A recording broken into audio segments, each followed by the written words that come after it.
Pero qué lindo, gente de todo el mundo que ha venido para recibir esta palabra. ¿Estamos listos? Digan fuerte, estoy listo. Bendecimos a los que se conectan del mundo. Qué lindo. Si hay algo que nos regaló, bueno, la pandemia fue el haber conocido y habernos conectado con gente desde todo el mundo, desde todas partes del planeta, que hicieron de River su casa, que se alimentan con nosotros, que domingo a domingo esperan esta hora y que siguen reclamando las alabanzas, siguen reclamando la adoración, pero yo sigo diciendo que hay cositas que nos las reservamos para vivir la experiencia aquí. Y otras, como la palabra, es transmitida de manera gratuita cada domingo, donde se conectan cientos, miles de dispositivos. El domingo pasado el Evangelio de Shakira tocó tantos corazones, especialmente los que siempre están expectantes a ver qué Dios va a decir. Los que decían, a ver qué va a decir de la colombiana, si fue Piqué el que la engañó. Y los que vinieron con ese morbo, a los 5 minutos estaban decepcionados, ¿no? Y siempre con cada título se generan decepciones, alegrías, odios viscerales. Son simples títulos, que después tienen que tener su explicación lógica. Y esta semana no fue la excepción, así que voy a transmitirte lo que creo Dios me dijo que te diga. Mañana estoy viajando a Argentina, a Buenos Aires, para estar allí en el Luna Park, con esta gira que va a empezar en Buenos Aires el día miércoles y el jueves. Ambos están sold out, no quedó ni un asiento libre en este estadio cubierto que es el Luna Park, donde vamos a estar 2 noches y después vamos a seguir en otras partes del mundo. Y le agradezco a todos, a los que hicieron posible, que están mirándome de Argentina y que nos vamos a ver ahí. Y obviamente voy a estar aquí de regreso para el domingo que viene, no voy a faltar. Pero oren para que tenga la fuerza para ir y volver. Es acá la vuelta. ¿Estamos listos? Digan conmigo, estoy listo. Muy bien. Hay una vieja historia que, como toda buena historia, siempre me gusta repetir. Y en lo personal nunca me aburre. Hay buenas historias que yo voy a repetir y que estoy consciente que a medida que me pongan más senil, las voy a decir más seguido. Por eso oro que ustedes envejezcan antes que yo, de manera que no se den cuenta que estoy repitiendo, ¿no? Pero hay historias que son fascinantes, que siempre tienen actualidad, vigencia. Y como quiero regalártela otra vez, es cortita, espero que tampoco te aburra, ni te parezca tediosa. Ni modo, igual te lo voy a contar. ¿Estés de acuerdo o no? No te puedes escapar a esta hora. Resulta que un hombre caminaba por un puente cuando vio a una mujer que aparentemente estaba por saltar al vacío. Y corrió y le dijo, no lo haga, Dios la ama. Y a ella se le llenaron inmediatamente los ojos de lágrimas, porque sí estaba considerando quitarse la vida. Entonces él le preguntó, ¿eres cristiana, judía, atea o qué? Ella dijo, no, yo soy cristiana. Él dijo, yo también. Pero qué mundo más pequeño, qué providencia. Nos encontramos en esta situación álgida, pero qué lindo, yo también soy cristiano. Dígame, ¿evangélica o católica apostólica romana? Y ella dice, no, evangélica. Yo también. ¿De qué denominación? ¿Pentecostal? Dígame, ¿pentecostal del norte o pentecostal del sur? Y ella dice, pentecostal del norte. Yo también. ¿Pentecostal del norte conservador o pentecostal del norte liberal? No, pentecostal del norte conservador. Asombroso, yo también. ¿Pentecostal del norte conservador fundamentalista o pentecostal del norte conservador reformado? No, ¿qué va? Pentecostal del norte conservador fundamentalista.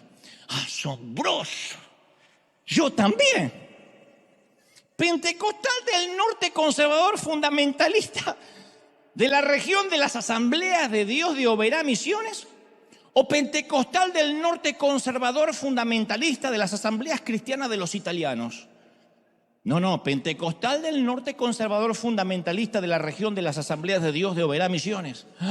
¡Milagro!, dijo él.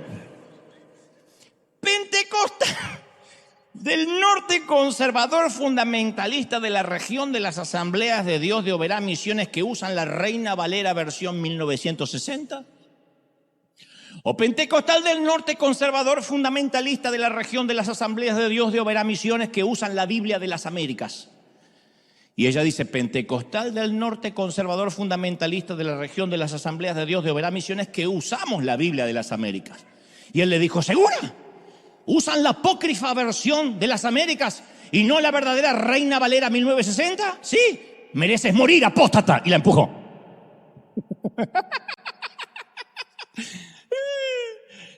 No importaba todo aquello en lo que coincidían. Si había un detalle distinto al suyo, merecía morir. Y la transformaba en enemiga.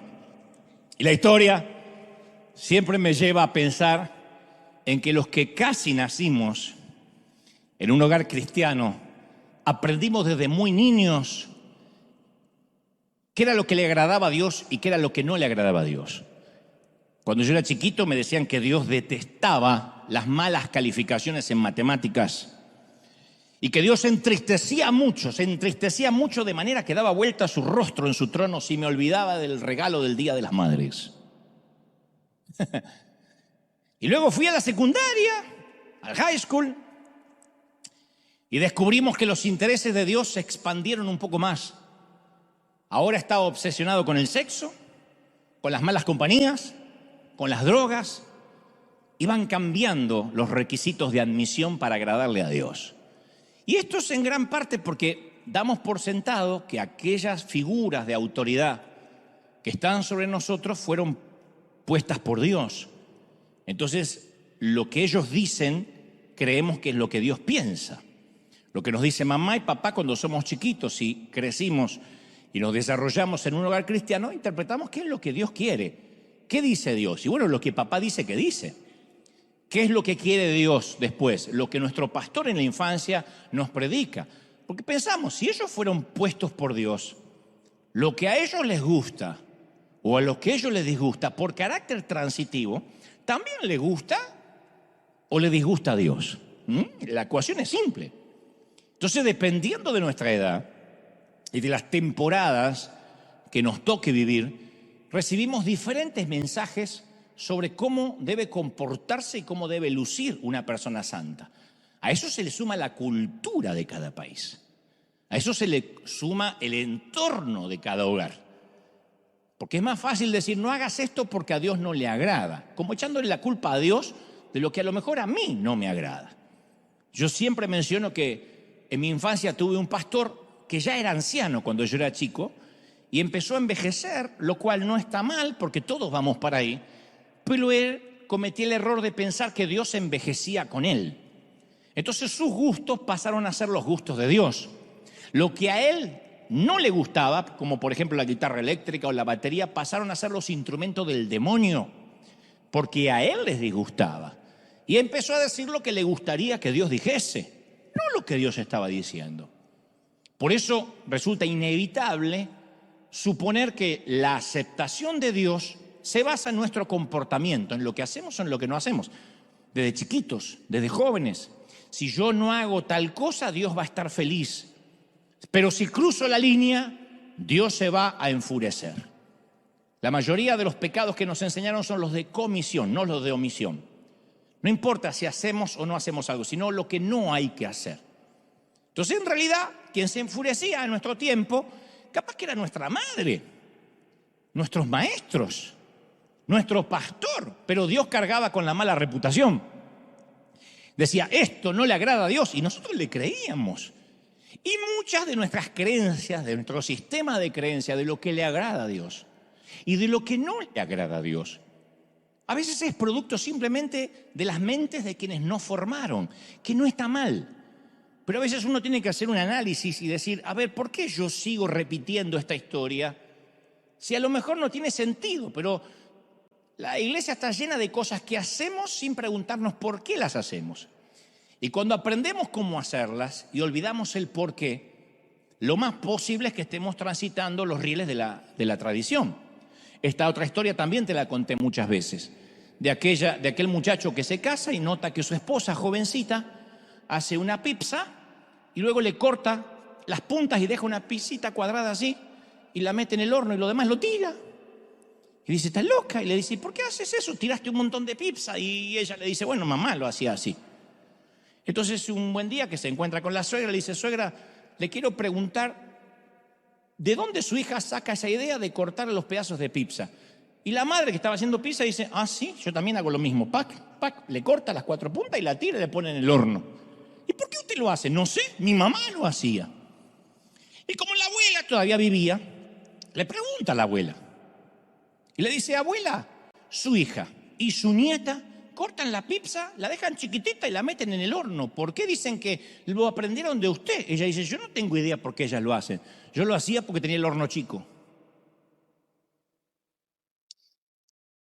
Entonces, hay cosas que vamos haciendo por sistema de creencias. Y no tenemos el valor de decir, ¿por qué es que lo estamos haciendo? Yo crecí pensando que Dios se enfurecía si yo encendía la televisión para ver el viejo Batman, el de Adam West. Si alguien la vio, con Robin, mucho antes que se dijera que eran pareja. En 1966, santas centellas, Batman, ¿se acuerdan? Bueno, yo pensé que eso era pecado porque mi pastor decía que a Dios le desagradaba ese programa. Programa infantil, barroco. Así que a la hora que pasaban Batman y todos mis amigos yo sabía que lo estaban viendo, yo me sentaba a leer la Biblia y le decía a Dios, espero que estés feliz, porque yo la estoy pasando pésimo. A medida que fui creciendo, comencé a cuestionar cuándo realmente Dios estaba en la ecuación. Y esta es la parte que debe frustrar un poco a Dios, pienso, porque tomamos esta asombrosa relación basada en la gracia que Dios nos ofrece, llena de amor, y construimos un montón de muros de reglas alrededor, que nadie nos pidió, que nadie nos exigió. Convertimos la relación en religión. Siempre hay una tendencia, una desviación de convertir la relación en religión. Y a pesar de nuestro pasado, en algún momento le decimos a Dios, Dios, gracias por perdonarme, gracias por morir por mí en la cruz, pero a partir de este momento de mi salvación me encargo yo. Como que Él pagó el down payment, el pago inicial, y nosotros nos ocupamos de las cuotas. Y ahí nos metemos en un búnker religioso, en un monasterio lleno de leyes, de doctrinas, a las que llamamos justamente sana doctrina, que no estoy en desacuerdo con la doctrina. Pero yo no puedo ser ni tu juez, ni tú puedes ser mi juez. Y es cuanto más tiempo llevo fungiendo como pastor, menos propenso estoy de decirle a la gente lo que tienen que hacer, lo que no tienen que hacer, y más me siento rápido en limitarme a abrazarlos y orar por ellos. Entonces, si eres una de las personas que buscas una iglesia donde tienen una lista tonta de lo que debes y lo que no debes para agradar a Dios, te equivocaste de iglesia, porque no funciona con una lista. Yo no soy aparte lo suficientemente sabio para saber qué hacer en cada ocasión, decirte qué tienes que hacer en cada circunstancia de la vida. No he vivido lo suficiente, soy un chamaquito de 20 y pico. No sé. Pero existe una respuesta sencilla a prueba de fallos. Funciona en todas las culturas, funciona en todas las épocas, en todas las familias, en todo tipo de personalidades, y se llama Jesús. No es una lista, es Jesucristo, es una relación. Y cuando uno se centra, quiero conocer más a Jesús, quiero conocer más a Dios, y no se centra en un conjunto de doctrina, todas las cosas se encajan en su lugar.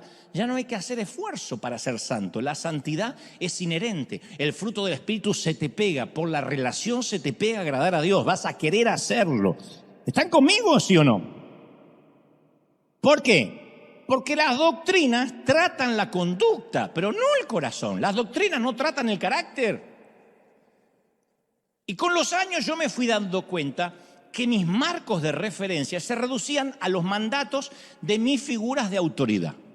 Hasta el día de hoy, yo soy un fundamentalista en muchas cosas, por eso me considero un legalista en recuperación, porque todavía tengo los rezagos de lo que aprendí. Lo que me decían que estaba mal, que era pecado, y yo lo creía, a veces eran boberías. Pero cuando comencé a conocer el carácter de Dios y mi relación con Él superó la religión, entonces mi vida empezó a cambiar, mi relación con Él fue más pura. fue cuando empecé a ver a Jesús con ojos nuevos. ¿Qué es ver a Jesús con ojos nuevos? No verlo con ojos vicarios, con ojos prestados. No creer en lo que me dice que Jesús es, sino descubrir, Señor Espíritu Santo, revélame quién eres. La Biblia, sin la instrucción del Espíritu, es el libro más aburrido que vas a encontrar. Vas a decir, no entiendo nada, es aburrido, pero cuando le dices, Espíritu Santo, enséñame, muéstrame, revélame, ¿qué quisiste decir? Esta inspiración, ¿de dónde vino? Esto es un libro, me van a permitir el término, aunque me van a liquidar los religiosos, es un libro mágico. Es un libro que entras y te pierdes. De pronto no sabes cuándo vas a empezar, dónde vas a terminar. Es un libro que está vivo. Es un libro peligroso. Es un libro que te lleva a descubrir un Dios que sigue queriendo relacionarse con nosotros. Alguien tiene que creerlo, ¿sí o no? Ahí fue cuando dije, Jesús, ¿quién eras? Y empecé a leer los evangelios. De vuelta. A ver, muéstrame tu personalidad, por qué hablabas con quien hablabas, cómo era tu ironía, cómo le respondías a los religiosos. Y aprendí leyendo su carácter o diciendo, el Espíritu Santo, revélame cómo era Jesús o cómo fue, al menos en los años que caminó sobre la tierra. Ahí fue cuando me di cuenta que Jesús no se parecía a quien me dijeron que era diferente. Hace unos meses atrás, un artista al cual respeto mucho, me contó que estaba en una crisis personal y le dije, ¿por qué no te acercas a una iglesia en tu país para buscar a Dios? Y dijo, yo no tengo problemas con Dios, yo soy muy creyente, pero no quiero saber nada con la gente que asiste a la iglesia. Y yo le dije, ¿por qué tuviste una mala experiencia? Y me dice, no necesito ir, de tan solo ver cómo se tratan entre ustedes, yo creo que a mí me destrozarían tan solo de verme entrar. Y yo pensé, si eso es lo que algunos ven desde afuera, no es un factor que los cristianos podemos obviar como si fuera un detalle menor. Porque esta es la verdad, si estamos impidiendo que otros busquen a Jesús por culpa nuestra, eso constituye una crisis muy seria. Porque en última instancia, nuestro rechazo predica también el rechazo de Jesús. Y si esto no nos preocupa, es que no estamos entendiendo nada. Nos tiene que preocupar que la gente diga, no. Ahí está lleno de reglas y hay gente que te discrimina y que te señala. Entonces Jesús intentó grabar un axioma en nosotros, un tótem para la vida. Está obsesionado con ello. En Juan 13:35 Jesús dijo, de este modo sabrán que son mis discípulos. Nos dio un distintivo, nos dio una marca, nos dio una credencial, una ID. Dijo, les voy a dar un documento para que cuando le digan, ¿ustedes qué son? Este es el modo que los van a conocer. Si se aman los unos a los otros. No hay otro modo. Nunca dijo la doctrina, los conocerán por su manera de vestir, por sus canciones. La única manera que los conozcan, digan, estos estuvieron conmigo, va a ser por cómo se aman entre ustedes. Y en Juan 17:23 añadió, yo en ellos, Padre, y tú en mí. Permíteme que alcancen la perfección de la unidad y así el mundo reconozca que tú me enviaste y que los has amado a ellos como me has amado a mí. Una simbiosis perfecta. Existe una correlación muy clara entre cómo nos tratamos unos con los otros y cómo el mundo relaciona ese trato a cómo es nuestro Dios. Si la gente quiere saber de nuestro Dios, no tiene que escuchar un mensaje nuestro ni nuestras canciones, nos tiene que ver actuar en la semana. ¿Qué deberían deducir los inconversos, los ateos, los agnósticos de nuestra manera de tratarnos y de amarnos unos a los otros? Número uno, que obviamente le pertenecemos a Jesús, porque ¿qué otra explicación existe para una comunidad que se ama tanto? No sabés cómo se llama esa gente. No vi a uno de River hablar mal de otro de River, nunca. No vi ninguna vieja, ninguna hermana enojada porque le quitaron lugar en la fila, no vi. A una le pidieron el asiento y a pesar de que había estado de temprano, dijo, ¿cómo no? Si es por un alma nueva y se levantó. Esto es sobrenatural. Nunca había ninguna llegar al café o al busto diciendo, vengo a buscar la mía, lo grito. No, es gente que está llena de Dios y de amor. Entonces, ¿deberíamos ser tan convincentes? que los demás lo interpretaran como, wow, esta gente es sobrenatural. Eso es lo que dijo Jesús. Que nos vean y digan, esta gente no pertenece acá, porque si pertenecieran acá estarían preocupados por la inflación de Biden, o si en México por AMLO y en Argentina por quien esté en el gobierno, que no sé quién está.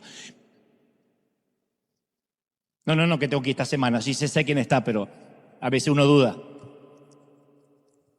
Deberían decir, esta gente pertenece a Dios. Y según la tarjeta de presentación de Dios, ¿cuál es la tarjeta? Es el amor. Si las personas reconocen que al observarnos está Dios en nosotros, significa de que ese es el evangelio en su esencia. Y si no reconocen el amor en nosotros, no reconocen a Dios, entonces es que nos desviamos de una manera trágica. Número 2, tienen que ver que Dios nos ama mucho. Deberían deducir y decir, estas personas son gente muy amada y están imitando al Salvador. Y si están imitando a su Salvador, debe ser un buen Salvador, porque mira lo amado que se sienten, la amada que se siente. Porque la gente amada, ¿qué hace? Perdona, alienta, sirve, edifica, porque son preciosas para alguien. Viven dentro de un extraño paradigma o paradoja que es primero los demás. Se saca, ¿qué gano yo con esto? ¿Y a mí qué me dan? Se saca el egoísmo porque está lleno de Dios. Eso es algo que solo la gente segura hace, la gente amada. La gente amada y segura dice, no importa lo que yo gano, yo quiero que el otro sea bendecido. El ateo debería vernos y decir, ¿esto no significará que Dios también podría amarme a mí? Yo quiero esa vida. Entonces, en un mundo que nos observa y que está tan lejos de estas conclusiones que te digo que son sencillas, porque no es que nos tienen que ver viviendo en un convento, un pacto de hambre, en un claustro, nos tienen que ver amar. Y si el mundo no ve esto en nosotros, yo creo que nos debería afligir. Yo siempre le pregunto a los amigos inconversos, ¿qué se le viene a la mente cuando yo le digo evangélico? Cuando yo te digo evangélico, lo primero que se le viene a la mente es un pastor a la madrugada diciendo, ¡pare de sufrir! Ya no sufra más, trae la rosa del Sarón, el aceite de Son. Cuando yo le digo, no pienses en alguien brasileño, sino alguien de tu país. Y esto es algo que quiero también aclarar. Cada vez tengo más amigos inconversos. Yo sé que esto le produce urticaria a mucha gente, pero cierta vez un pastor le preguntó a otro, pastor, ¿usted conoce algún homosexual o transexual? No, dijo el pastor, Dios me libre de juntarme con esos degenerados. ¿Y no conoce ningún traficante de droga? Menos. Esa gente pervierte a nuestros jóvenes. ¿Y conoce alguna bailarina del tubo, del caño?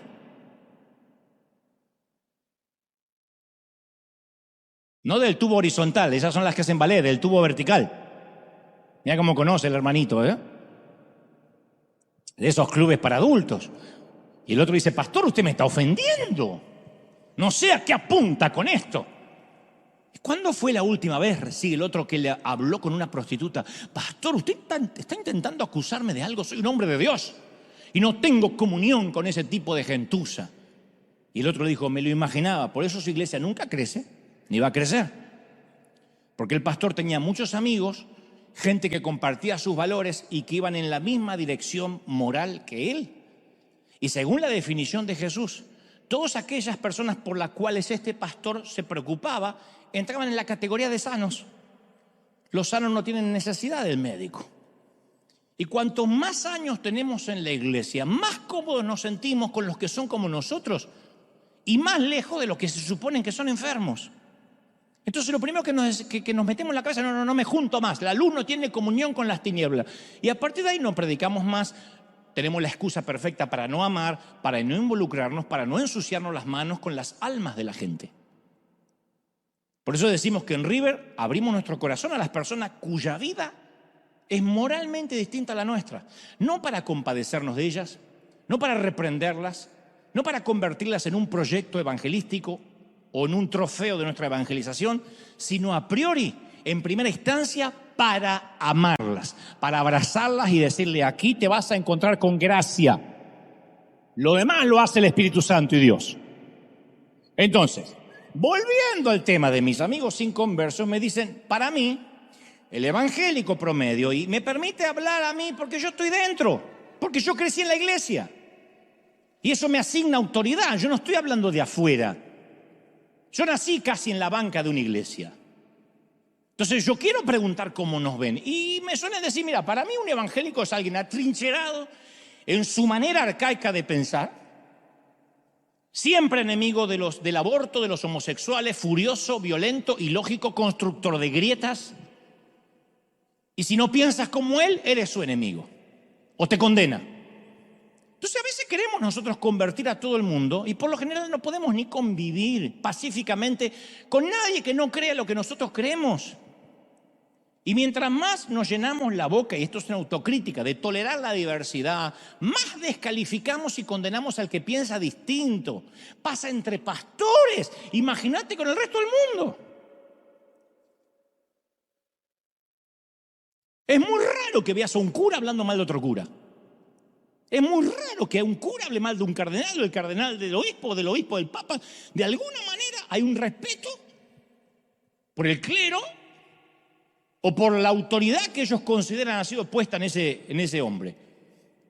Pero si notamos nuestro ejército, vamos a ver que apenas estamos en desacuerdo, inmediatamente pasa la vereda de enfrente. Y siempre me pregunto, ¿cómo vamos a hacer sal y levadura dentro de una sociedad que tiene un concepto tan negativo de nosotros?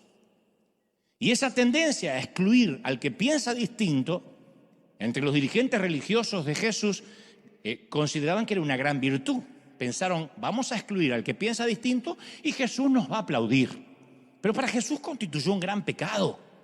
Y eso sorprendió a los discípulos. Un día, camino a Jerusalén, estaban los muchachos con Jesús y Jesús quiso detenerse en una población samaritana y no lo recibieron bien. Y sus discípulos preguntaron, uno, para hacerse el súper espiritual, Señor, ¿quiere que hagamos caer fuego del cielo para que los destruya? Creo que era chileno, dijo, ¿quiere que hagamos caer fuego del cielo para que los destruya, estos huevones? Y pensaban que Jesús, no, lo digo por mi amigo Ulises Oyarzún, que está acá, pero Judas, todos estos eran todos chilenos, me dijeron, pero después Dios los perdonó. Cuando él habla, cuando él predica, dice que Judas era argentino y esta es mi venganza. Dice que Judas dijo, ¿seré yo, che, el que te voy a traicionar, macho?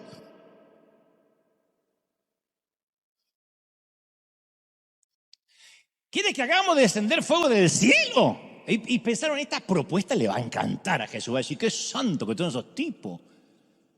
Ellos dijeron, vamos a adoptar una posición. Nosotros somos los que estamos del lado de Jesús. Eran los guaruras, los guardaespaldas de Jesús. Y vamos a defenderlo y con esto nos ganamos una moneda con Jesús. Vamos a quemar a los que piensan diferente. Jesús se volvió y los reprendió. Él no necesitaba abogado. Jesús no necesita abogados defensores. Para Jesús las categorías no se dividen entre nosotros y ellos, evangélicos y católicos, perfecto e imperfecto, santo y pecador, porque esto colocaría a la humanidad de un solo lado, del lado equivocado. Lo cual no quiere decir que Jesús concordara con todas las personas, que fuera relativista, que temiera enfrentar, porque Jesús, vaya, caramba, que confrontaba, pero nunca sucumbió ante el prejuicio de la pertenencia, del grupo de pertenencia.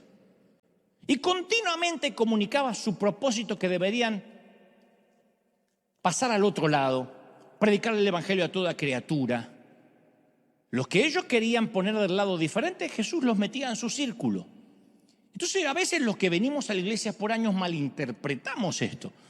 Hablamos de otras religiones, de otras etnias, de otras culturas, de otra conducta, de otra política, de otras denominaciones.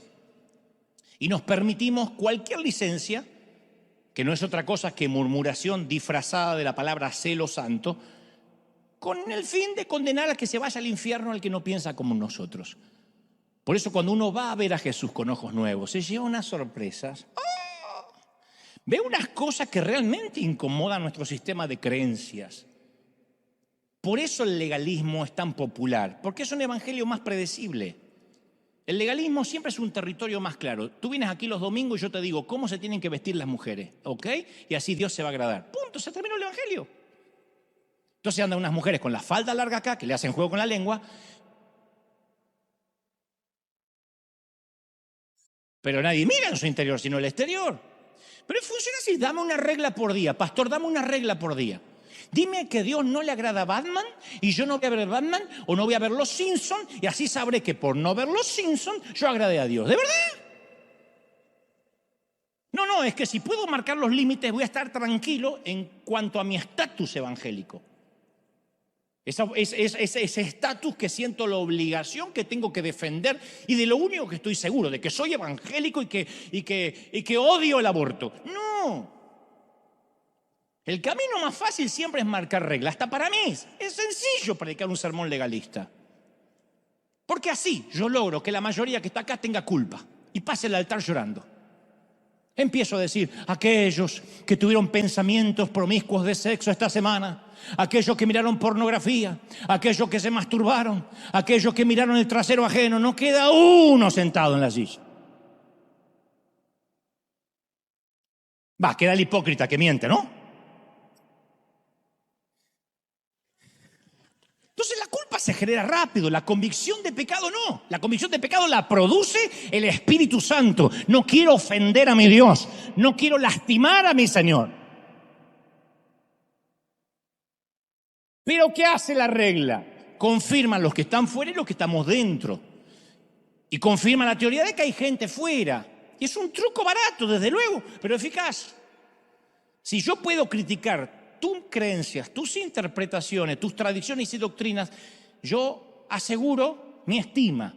No importa si son cuestiones periféricas, porque la mayoría son cuestiones periféricas. Nadie está discutiendo la Trinidad, la muerte de cruz, su posterior resurrección. Siempre estamos discutiendo boberías, la música, la vestimenta y las luces y la pantalla. Pero a mí me conforta tener la razón y el otro no. Porque si yo estoy en lo correcto, entonces continúo siendo salvo. Porque estoy en lo correcto. Entonces eso es pensar que Jesús fue golpeado, torturado, crucificado, para que después intentemos salvarnos o mantener la salvación con nuestras insignificantes pequeñas obras. ¿De verdad? No podemos abaratar el sacrificio de Jesús pretendiendo reembolsarlo. No se puede pagar. Pero como no lo podemos pagar, entonces intentamos justificarnos en comparación. Bueno, menos mal que no somos como de aquella falsa doctrina. Por lo menos no somos como los otros. Entonces, nuestro pecadómetro, tenemos pecados chiquitos, pequeños, chiquititos, medianos, grandes y escandalosos. Si vemos a alguien con un pecado pequeño, y bueno, ¿quién no? Es una persona buena. ¿Quién no quiere? ¿Quién va a querer a la suegra? Es un pecado pequeño.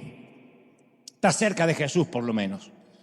Vemos a alguien con pecado más mediano y ya nos ponemos nerviosos. Estamos orando por esa persona. Tenemos que orar para que Dios trate duro. Va a tener que llamarle la atención Dios en un momento u otro. Cuando nos encontramos con un pecador escandaloso, decimos, va a arder en el infierno. Ese hombre se va directo y cómo me voy a gozar. Porque ahora, en ningún lugar de la Biblia nosotros encontramos que Dios haga distinción en varios niveles de pecado. Yo siempre digo, Él pone al chismoso en la misma lista del homicida. Chismear es lo mismo que hubiese matado a tu suegra. Lo hubieses hecho. Él no comparte nuestro sistema de evaluación. Para Él todos los pecados son igual de malos.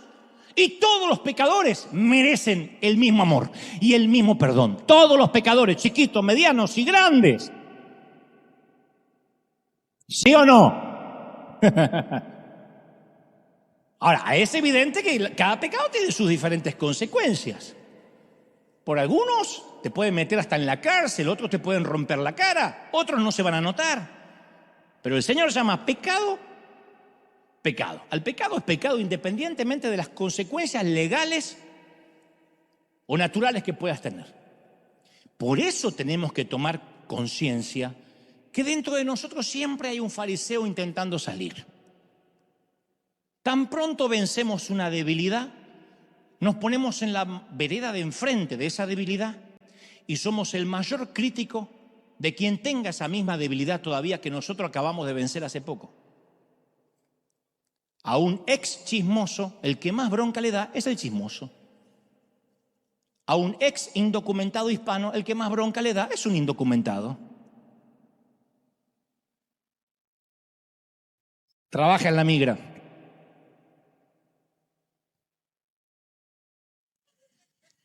Criticar las malas acciones de los demás resulta más cómodo que tratar con las propias, siempre más cómodo. Si no, no habría haters, no habría odiosos en las redes cristianas. ¿Qué hacemos? Maquillamos leyes, las adecuamos a nuestro estilo de vida y juzgamos a los demás por esas leyes. A veces por nuestra cultura lo juzgamos. Las mujeres musulmanas que se tapan continuamente, seguramente si te ven como estás hoy, te juzgaría. Porque a una mujer no se le debe ver su rostro. Pero es un tema cultural. En todo caso religioso. No necesariamente viene de Dios. Y Jesús se juntó con lo que hoy equivaldría a, porque a veces decimos, sí, cobradores de impuestos, como que se juntó con el que cobra el IRS o la FIP en Argentina o Hacienda en España. No, él se juntaba con proxenetas, prostitutas, tratantes de blancas, narcos, travestis y drogadictos, lo que hoy sería esa gente. Porque en la cultura de la época, comer con esa gente implicaba que se identificaba con esa gente. No comías con quien no te identificabas, por lo menos para un judío. Y Jesús se relacionó con todo tipo de gente que los judíos respetables evitaban. Ninguna persona que se respetara a sí misma se arriesgaría a hacerse amiga de esa gente para que no se los culpara por asociación. Predicarles, reprenderlos, criticarlos, hasta burlarse de ellos, incluso hubiese sido aplaudido. Pero nunca sentarse a comer. Y por sentarse alrededor de la mesa, contar chistes y disfrutar juntos, lo llevaron a Jesús a la cruz. Porque eso era quedar pegado. No había redes, pero lo veían. Y a Jesús no le importaba el escándalo. Le gustaba pasar tiempo con los pecadores.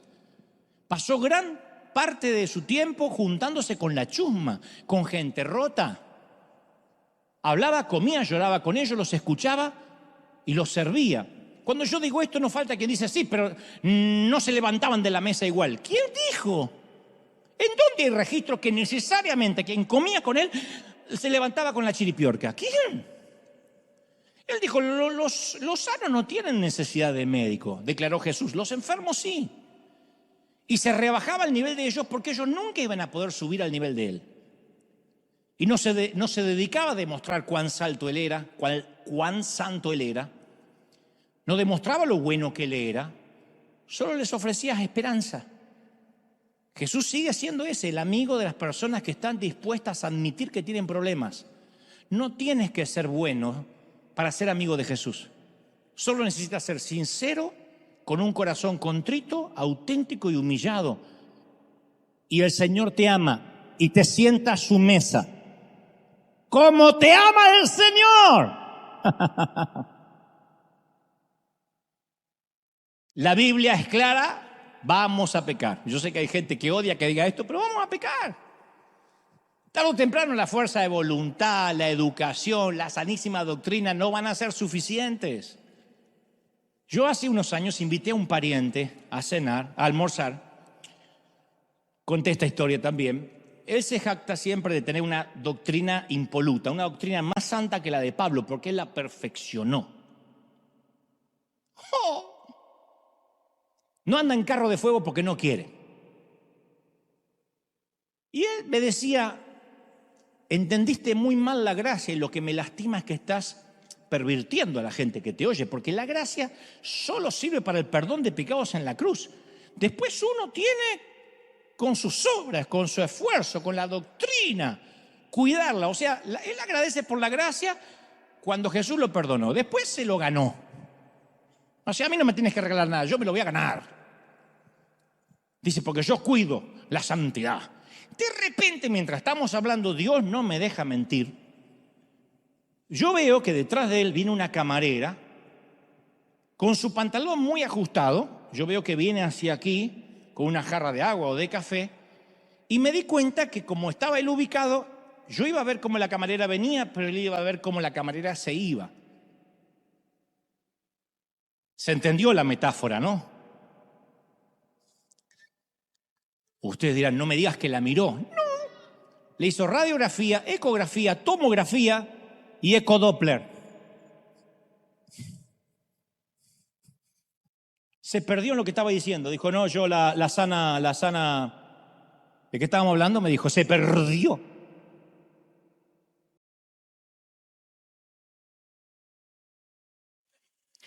¿Por qué? Porque su esperanza está en la fortaleza moral, en la doctrina.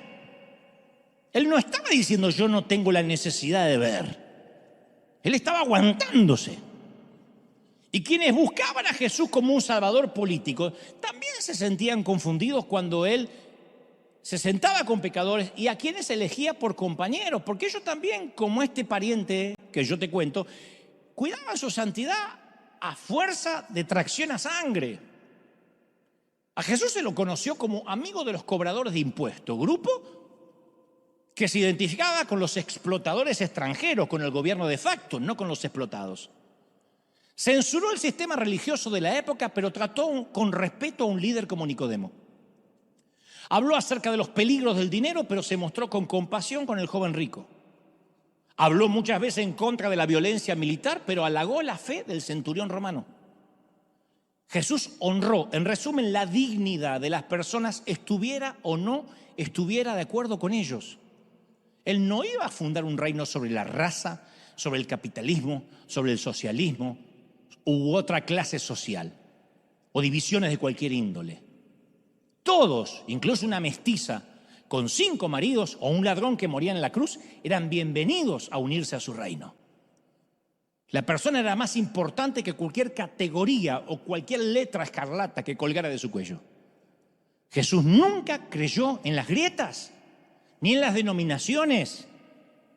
Y yo me siento mal ante esta cualidad de Jesús cada vez que yo quiero quemar a alguien en pos de mis convicciones.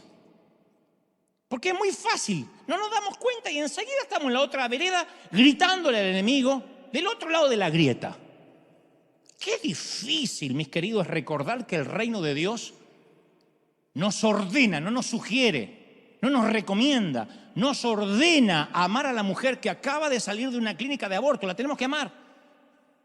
Uno dice, bueno, yo la amo, sí, pero también nos ordena amar al médico que la ayudó a abortar. No digo que está bien, estoy diciendo que los tenemos que amar. Nos ordena, no nos sugiere amar a la persona promiscua que está muriendo de HIV y al rico empresario que está explotando a los pobres. Qué difícil es recordar que el reino de Dios nos llama a amar al que no comparte nuestra doctrina, al que no es evangélico, al que dice herejías y que quisiéramos que Dios lo avergüence.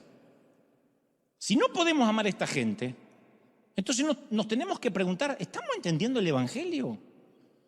Porque Jesús dijo, en esto conocerán que sois mis discípulos, si defendéis la doctrina evangélica. No dijo eso.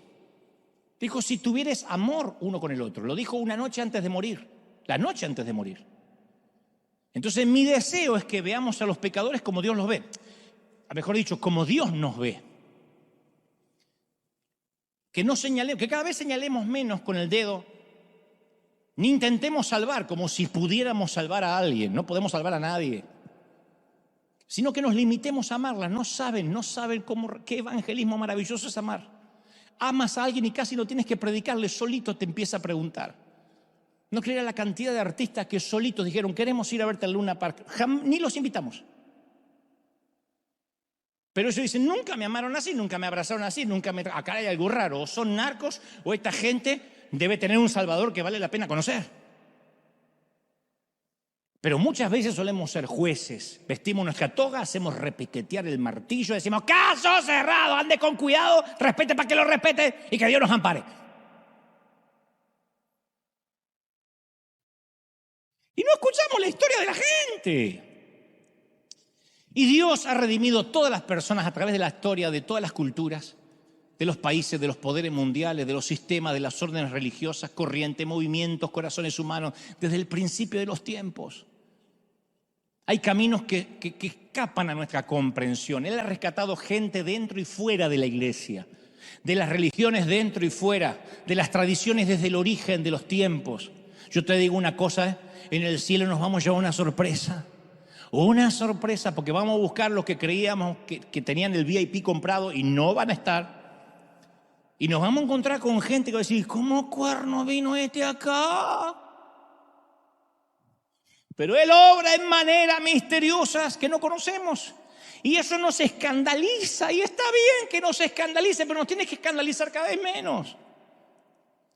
Lo que pasa es que nosotros al principio agradecemos pertenecer a la familia, que nos llamen hermano. Después ya no queremos ser hermano de nadie, queremos ser el padre de los demás.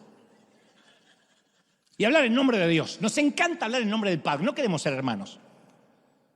Y nuestros hermanos no necesitan otro padre, ya tienen un padre. ¿Le dijiste alguna vez a alguno de tus hijos, si necesito tu ayuda para ejercer de padre o de madre, te aviso? Cuando un hermano quiere mandar al otro. Entonces, la manera en que hablamos unos a los otros, que nos corregimos en público, que nos sacamos falta, que nos desaprobamos, sin siquiera aplicar el beneficio de la duda, a veces es repugnante. Y por esta razón hay observadores que pasan de alto nuestra familia. Y como cualquier familia tenemos asuntos que resolver. No tenemos que confundir unidad con la uniformidad. Unidad con uniformidad. Podemos tener lo primero sin lo segundo. Podemos ser unidos y no ser uniformes. Ustedes son de México, de El Salvador, de Colombia, de Guatemala, de Costa Rica. Yo soy de uno de los mejores países del mundo. Fuera de todo Europa, pues el Barça, del Real Madrid, del Chivas, del América, no importa. No tenemos que pensar igual. Tenemos que ir todos para el mismo lado, que es diferente. No tenemos que ser uniformes, sino unidos. Porque con toda seguridad somos la familia más desordenada que jamás se conoció. Y así Dios nos ama. Y la enseñanza de amar a los enemigos es la enseñanza más conocida y la que más se transgrede. Los seres humanos siempre nos ponemos uno de un lado del otro. Somos nosotros, somos ellos, siempre. La palabra grieta es famosa en todo el mundo. Hasta en los Estados Unidos de América, la grieta es tan marcada que el odio ya es visceral entre demócratas y publicanos. No solía pasar eso años atrás. Te hablo fuera de toda broma de Argentina. La grieta es tan espantosa que el mencionar el nombre de un político de la vereda contraria, literalmente te podrías ligar un piedrazo en la cabeza. O si sientes que estás cruzándote de vereda. Yo te voy a contar algo. El nombre de cristiano fue un apodo peyorativo que los paganos le pusieron a los creyentes. El historiador Tácito decía que había una raza de hombres que era detestable por sus prácticas perversas, conocido vulgarmente como cristianos. Eran como los jesucitos, una cosa así, era algo peyorativo. Y los cristianos inmediatamente le devolvieron el favor llamándolos paganos, que viene de la palabra pagane, que significa pueblerino, civil, bruto. Cristiano, bruto. Los cristianos usaban la palabra pagano para referirse a los que no habían pasado por el bautismo de las aguas.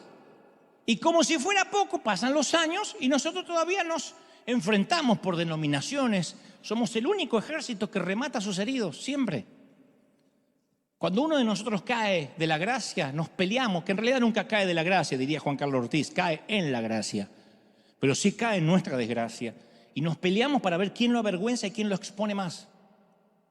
Y yo sé que me queda mucho camino por recorrer todavía para relacionarme con las personas de manera más natural, como lo hacía Jesús, más auténtica, pero estoy aprendiendo, de verdad te lo digo, no es ironía, a escuchar sin reparos, a reírme y llorar con quienes piensan distinto, a ofrecer menos consejos. ¿Sabes cómo me cuesta a mí no ofrecer consejos?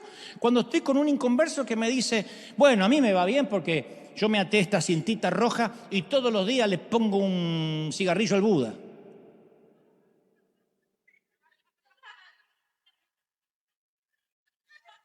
Tengo unas ganas, pero no me está pidiendo consejo. Y hay una parte mía que es el fariseo que quiere salir. Y hay otra parte que me dice, pará, si total la charla recién empieza, ya solito va a venir. Y va a ver dónde queda el gordo ese con el cigarrillo. Pero entonces, no me toca convencer a mí los que están equivocados y que yo estoy en lo correcto. No es tarea mía. Una de las cosas que aprendí de grande, nada más que me molesta haber aprendido de grande. Ahí viste que hay cosas que decir, ¿por qué no las supe visto a los 20? A mí no me toca cambiar a nadie, no soy el Espíritu Santo, yo no convenzo a nadie de pecado, yo no tengo que cambiar a nadie. ¡Qué alivio! De hecho, imagínate que yo dijera, vamos a cambiar a esta gente. ¡Qué planteamiento arrogante! Pero a veces hasta somos groseros. Conocemos a un gay o a una pareja que convive sin estar casada y pensamos que tenemos la obligación de decirle inmediatamente en el primer encuentro lo que Dios piensa respecto a su sexualidad. Hay que decírselo. Como si la vida sexual fuera lo primero en la agenda de Dios. ¡Cásese! Y después vamos a ver si Dios lo ama. No, lo primero es el amor, la misericordia, lo que Jesús es. Después viene todo lo demás, el cambio de vida, el arreglo de las cosas que están desordenadas. A mí me fastidia muchísimo que apenas alguien me conoce, ya quiere meterse en mi vida personal. ¿No te molesta que alguien que no te conoce se quiera meter en tu vida personal? Bueno, vinieron los santos del convento del claustro de Jerusalén. Como alguien se quiere meter en mi vida, yo le digo, metete en tus asuntos, guarda el consejo hasta que te lo pidan. Los consejos hay que guardárselos hasta que te lo pidan. Yo evito los consejos como si fuera un chequeo de próstata. Los evito. Satanás.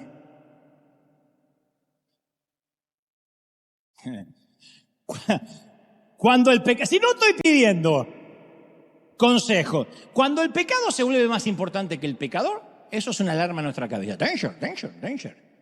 No podemos simular amor para que la gente venga a la iglesia. El amor no se puede simular. Por eso me cuesta entender que algunos dicen, dime con quién andas y te diré quién eres. ¿De verdad? ¿Leyeron la vida de Jesús una sola vez? Tienen menos Biblia que una mezquita si piensan eso. Dime con quién andas y te diré quién eres. ¿No le decían eso a Jesús? Comilón y bebedor de vino, porque te sientas con republicanos y te sientas, no con republicanos, no con publicanos. Si hubiese sido republicano, hubiesen celebrado los gringos. Con publicanos.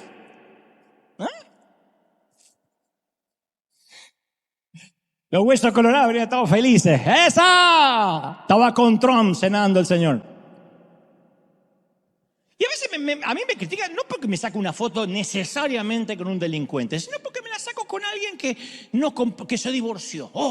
Sí, una vez me saqué una foto con Benny Hinn. Que Benny Hinn en un momento es público conocimiento, una vez se divorció y después se casó con la misma. Allá él.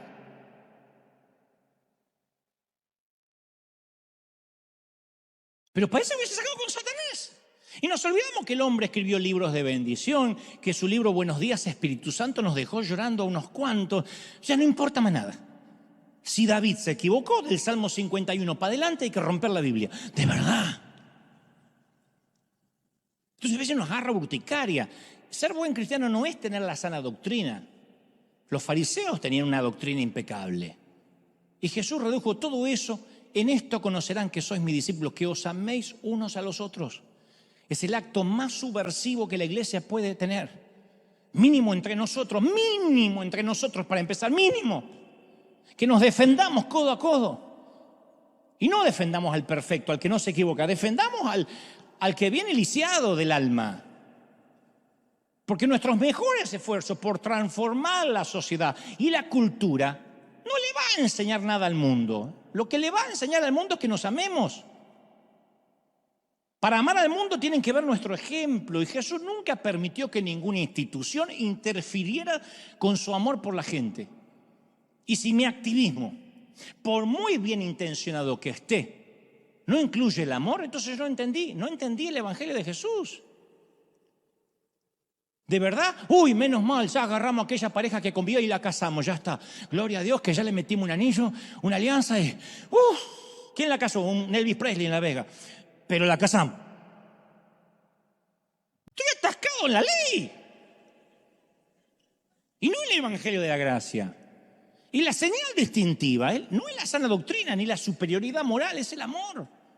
Pablo dijo en 1 Corintios 13, sin amor nada de cuanto hagamos, ni lenguas angélicas, ni agudeza teológica, ni ardiente sacrificio personal va a servir. Y te cuento una ironía, las iglesias que a veces se jactan de tener la más impoluta doctrina son las que más odian. Gente que pone lobos rapaces van a arder en el infierno. Yo lo superé, yo hasta convivo con eso y hasta quiero decir que lo disfruto. Pero hay mucha gente rota que fue herida. Porque el odio visceral termina eclipsando cualquier falda larga. El odio eclipsa cualquier mantilla en la cabeza. Hay gente que si no fuera un delito criminal, con placer se pondría las capuchas del Ku Klux Klan e incendiarían la casa del que tiene otra denominación. Por lo menos a mí ya me dicen quemado hace rato, con antorchas. Y ahí es cuando somos sabios como palomas. Las palomas tienen un cerebro así. Sabios como paloma y astutos y mansos como serpiente. En vez de ser astuto como la serpiente y manso como la paloma, somos exactamente al revés. Somos mansos como serpientes. Y el Señor nos llamó sepulcros blanqueados. ¿Por qué alguien va a querer blanquear un sepulcro? Para hacer de cuenta que ahí hay vida y no muerte. Yo te engaño para que pienses que soy mejor. Escondo mi odio con una sonrisa. Pretendo ayudarte, pero espero que fracases. Te digo algo como con todo respeto, que Dios le bendiga, pero detrás está mi verborrea venenosa. Te digo, Dios te bendiga, pero luego digo, ojalá que Dios lo avergüence. Aunque después ponga, seguiré orando por usted. Y me muestro cariñoso cuando estoy lleno de envidia, de celos. Y debido al énfasis que Jesús pone en el corazón, la bondad no empieza con una buena conducta. Pablo habla de las riquezas de la gracia de Dios. Si la gracia es tan rica, ¿por qué no la mostramos más? ¿Por qué no repartimos el aroma de la gracia y menos toxicidad? Y tal como Jesús le señaló a los fariseos, no es preocuparse por la moral.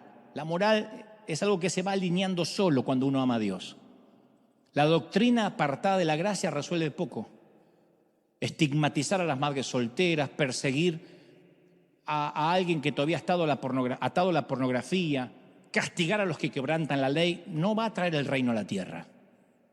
Solamente va a haber gente hipócrita que va a mentir y simular, como en la mayoría de las congregaciones, que es santa para que el pastor no la descubra. Y si todo es agradar al pastor, volvemos a cuando éramos niños, cuando mamá decía a Dios le ofende que te olvidaste el regalo para el Día de las Madres. Y otra vez el sistema de creencia nos vuelve a dominar. Yo creo que a veces pensamos que vivimos en Babilonia, atrapados en una sociedad hostil contra la fe. Pero yo pienso que vivimos en un lugar más parecido a Samaria. En los tiempos de Jesús los samaritanos eran primos hermanos de los judíos. Había mucha similitud, eran dos pueblos muy similares. Y como miembros apartados de la familia, viste que cuando dos familiares se dejan de hablar hay mucho resentimiento porque se conocen mucho. Para los judíos, los samaritanos eran simplemente herejes. Juan explica, los judíos no tienen nada en común con los samaritanos, nada. Porque a veces los grupos más cercanos entre sí son los que más se odian. Las personas más parecidas son las que generan más resentimiento entre los dos grupos. Y esto era cierto en los tiempos de Jesús. Lo acusaban a Jesús diciendo, no tenemos razón al decir que eres endemoniado y samaritano. Era el peor insulto, samaritano. Nunca odiamos a quien tiene una religión extraña. Nos peleamos y detestamos a quien se pelea por tener la exclusividad de la verdad. De ahí surgen las divisiones. Yo hablé con Dios. No. Yo hablé con Dios y me dijo otra cosa. No. A mí no me dijo lo mismo. Y Pablo dice, usemos las armas de la gracia con los que se nos oponen. Como decía Juan Carlos Ortiz, yo le decía a veces a Ortiz, Juan Carlos, ¿cómo soportás a fulanito? Y decía, pero pobrecito, si ni el diablo lo aguanta. Si no lo amo yo, ¿quién lo va a amar? Y cuando los fariseos le decían a Jesús, samaritano, él rechazó la acusación de que estaba poseído, pero no protestó ante el insulto racial. Con toda intención se contó una historia que se llamaba el buen samaritano, que es como decir hoy el buen nazi. Se apartó del camino para visitar una aldea samaritana. Les ordenó a los judíos: lleven el evangelio a los samaritanos. Y los samaritanos se convirtieron en seguidores de Cristo. Recibieron el Espíritu Santo por medio de Juan, que fue quien había dicho: ¿quieres que oremos para que caiga fuego y los queme estos tipos? Anhelo que la iglesia compita para transmitir, esa sí es la competencia que queremos, para transmitir la gracia, para decir no, nosotros damos más gracia. Porque muchas veces parece que somos dispensadores de culpa. Cuanto más culpable se siente, más presencia y unción de Dios hubo. ¿Sabes?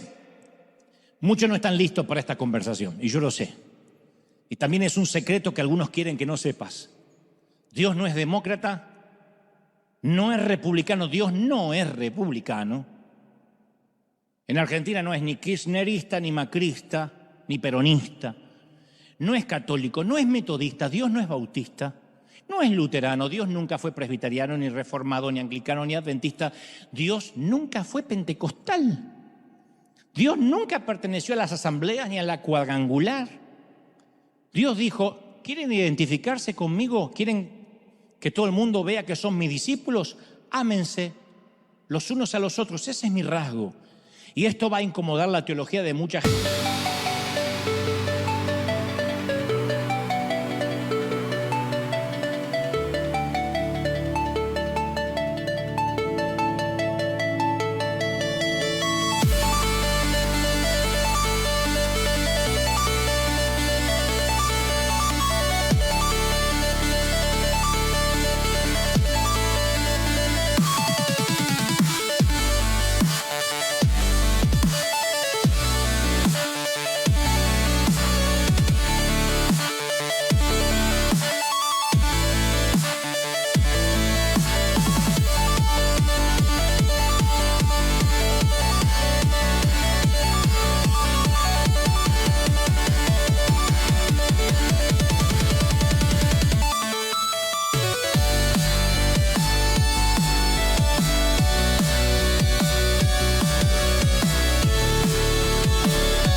Everything I used to live for faded slowly out of sight.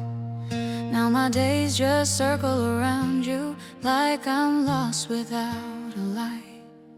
All the noise just turns to silence when your memory comes through. And the world I once was chasing now feels small and shaped like you. My whole world is only you. Every thought keeps breaking through. You're so close inside my mind, but so far in real life. I can feel you everywhere, in the things we never shared. All this love I'm going through never reaches you.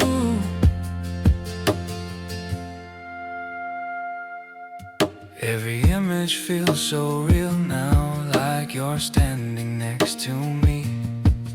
But the truth is in the silence, you were never meant to see. My whole world is only you. Every thought keeps breaking through. You're so close inside my mind, but so far in real life. I can feel you everywhere, in the things we never shared. All this love I'm going through never reaches you. If you felt it for a moment, would it change the way you stay? Or would I still be the shadow that just fades away?